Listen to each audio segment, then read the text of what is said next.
রাশিয়ার president Vladimir Putin বলেছেন, ইউরোপীয় শক্তিগুলোর সঙ্গে যুদ্ধে জড়াতে চায় না রাশিয়া। তবে ইউরোপ যদি মস্কোর সঙ্গে সরাসরি সংঘাতে যেতে চায়, তাহলে রাশিয়া লড়াইয়ের জন্য প্রস্তুত। মঙ্গলবার 2রা ডিসেম্বর রাশিয়ার প্রেসিডেন্ট অভিযোগের সুরে বলেন, যুক্তরাষ্ট্রের president Donald Trump Russia Ukraine যুদ্ধ বন্ধের যে প্রচেষ্টা চালাচ্ছেন তাতে বাধা দিয়েছে ইউরোপের দেশগুলো। তারা মস্কোর কাছে সম্পূর্ণ অগ্রহণযোগ্য সব প্রস্তাব দিয়ে আবার অভিযোগ করছে রাশিয়া নাকি শান্তি চায় না। পুতিন বলেন, রাশিয়ার সঙ্গে যোগাযোগ বিচ্ছিন্ন করে ইউরোপীয় শক্তিগুলো নিজেদেরই ইউক্রেন বিষয়ক শান্তি আলাপ থেকে বাইরে রেখে দিয়েছে। ইউরোপীয় দেশগুলো যুদ্ধের পক্ষে অবস্থান নিয়েছে বলে মনে করেন পুতিন। সম্প্রতি কৃষ্ণ সাগরে রাশিয়ার 2টি ট্যাঙ্কারে নৌড্রোন হামলা চালিয়েছে ইউক্রেন। এই হামলাকে জলদস্যুতা আখ্যা দিয়ে পুতিন বলেন, এর জবাবে রাশিয়া ইউক্রেনীয় বন্দর ও জাহাজে হামলা বাড়াবে। এদিকে ডাবলিনে আয়ারল্যান্ডের প্রধানমন্ত্রী মিখাইল মার্টিনের পাশে দাঁড়িয়ে সাংবাদিকদের সঙ্গে কথা বলেন ইউক্রেনের প্রেসিডেন্ট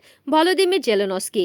জানান, যুদ্ধবন্ধ নিয়ে আবার যুক্তরাষ্ট্রের প্রেসিডেন্ট ডোনাল্ড ট্রাম্পের সঙ্গে দেখা করতে প্রস্তুত তিনি। তবে সেটা মূলত মস্কো আলোচনার সফলতার উপর নির্ভর করবে। ট্রাম্পের 2 আলোচক স্টিভ উইটকফ ও জ্যারেড কুশনার শান্তি আলোচনার জন্য যুক্তরাষ্ট্রের পরিকল্পনা নিয়ে মস্কোতে পুতিনের সঙ্গে আলোচনা করছেন। 2022 সালের ফেব্রুয়ারিতে পুতিন ইউক্রেনে সামরিক অভিযান শুরু করলে ঠান্ডা যুদ্ধ পরবর্তী সময়ে সবচেয়ে বড় সংঘাতে জড়িয়ে পড়ে রাশিয়া ও পশ্চিমা বিশ্ব। যুক্তরাষ্ট্রের কর্মকর্তাদের মতে, এই যুদ্ধে এখন পর্যন্ত রাশিয়া ও ইউক্রেন মিলিয়ে 12 লাখের বেশি সৈন্য নিহত হয়েছে, যদিও 2 দেশই আনুষ্ঠানিকভাবে হতাহতের সংখ্যা প্রকাশ করে না। Desk news, NN TV.